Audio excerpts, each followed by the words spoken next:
자, 제5차 국토종합계획이 이번에 새로 나왔죠. 이걸 함께 읽어보도록 할게요. 처음 목차를 보시면 계획 수립의 배경과 그다음에 기본 방향이 나오고요.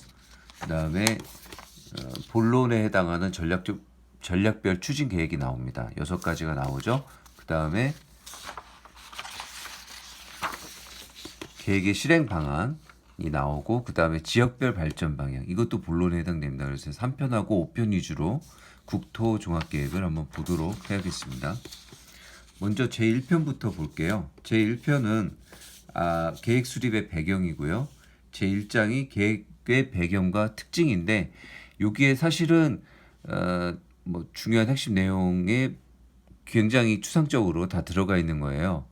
그래서 국내외 여건 변화에 체계적으로 대응하기 위한 새로운 국토 종합계획 필요라고 했는데 성장과 개발의 시대에서 인구 감소와 저성장 시대로 전환된다. 그래서 앞으로는 인구 감소와 저성장 시대에 맞춰서 국토 정책을 짜겠다라는 게 하나고요.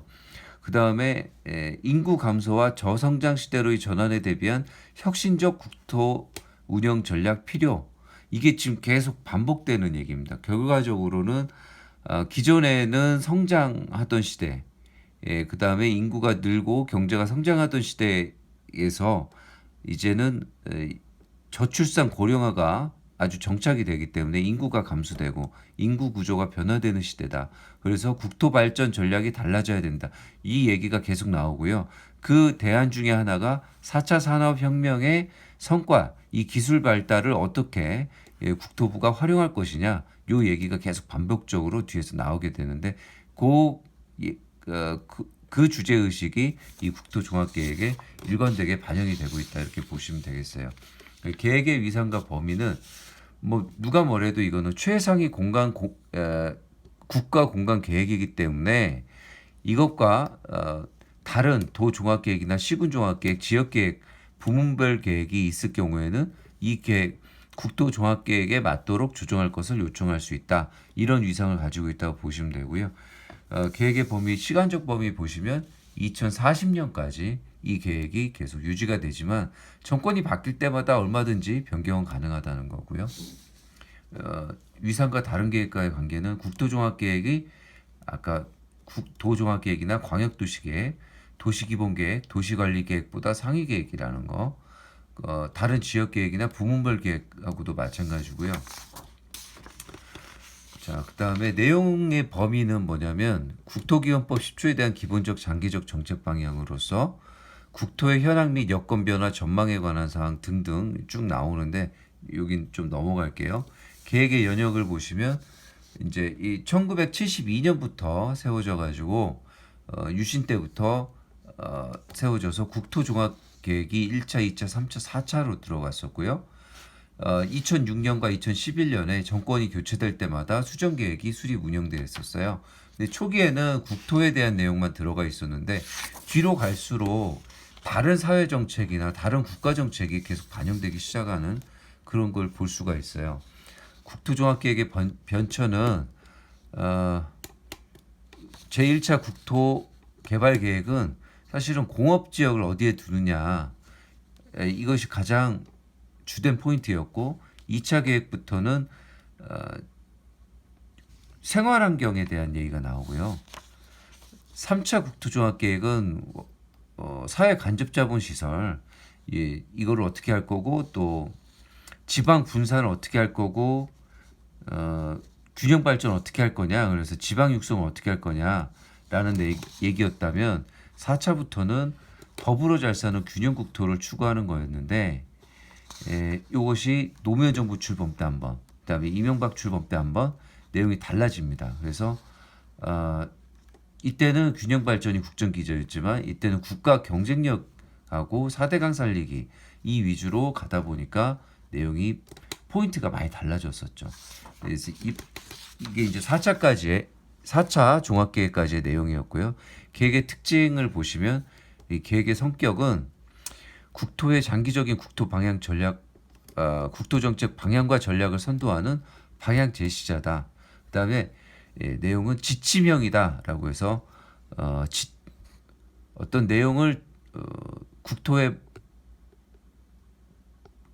국토 계획에 어떻게 짤 건지에 대한 지침들을 쭉 정하는 거죠. 예를 들어 지침 3-1을 보시면 중앙정부와 지방자치단체는 인구 감소 시대에 대비해서 도시개발 관련 사업 추진 시 적정 수준의 개발을 유도하는 한편 시가지의 평면적 확산을 방지한다.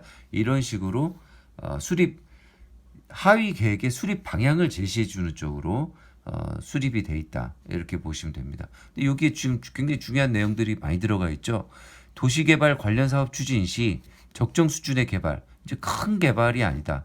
그다음에 평면적 확산을 방지한다. 시가지의 평면적 확산은 이제 더 많이는 없고 신도시 개발이나 이런 것보다는 평면적으로는 그대로 두면서 기존 공간을 어떻게 개발할 것이냐 이런 식으로 갈 거라는 거죠. 그 다음에 실증 기반 계획은 부문 계획, 하위 계획의 가이드라인이기 때문에 실증적 자료와 분석을 제공해 준다. 그래서 구체적 내용이 없다는 앞에 지침의 성격을 갖는다는 내용과 일맥상통하는 거고요. 소통 협력 계획은 국민과 함께 만들어서 일반 국민의 직접 참여, 온라인 플랫폼을 구축 운영하고 국민 참여단을 구성해서 계속 이제 국민들의 의견을 반영을 하겠다라는 거 하나고요. 여기 또 중요한 말은 국토의 과잉 개발을 방지한다. 환경과 조화를 한다. 그래서 지속 가능한 발전을 도모하기 위해 국토 종합계획과 환경 종합계획의 연동을 추진하겠다라고 하는 거죠. 앞으로 환경법이 이 각종 개발 사업에 있어서 국토 종합계획만큼 중요한 영향을 미칠 거라는 걸 보여주는 거고요. 그리고 대규모 개발, 막 수십만 평, 수백만 평씩 추가로 개발하는 그런 개발은 그렇게 흔하지는 않을 것이다 라는 걸 보여주는 겁니다. 자, 제5차 국토종합계획의 성격과 역할 그림 1-1을 통해서 지금까지 말씀드린 부분이 나와 있고요.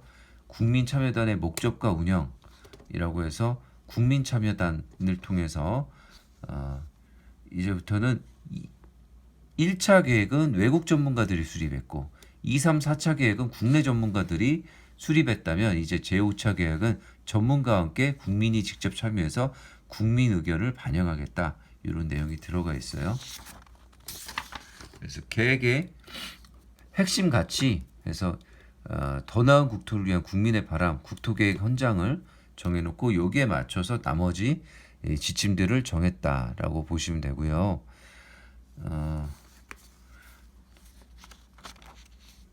이 지침을 쭉 읽어보시는 거는 여러분들이 직접 하시면 될 것 같습니다.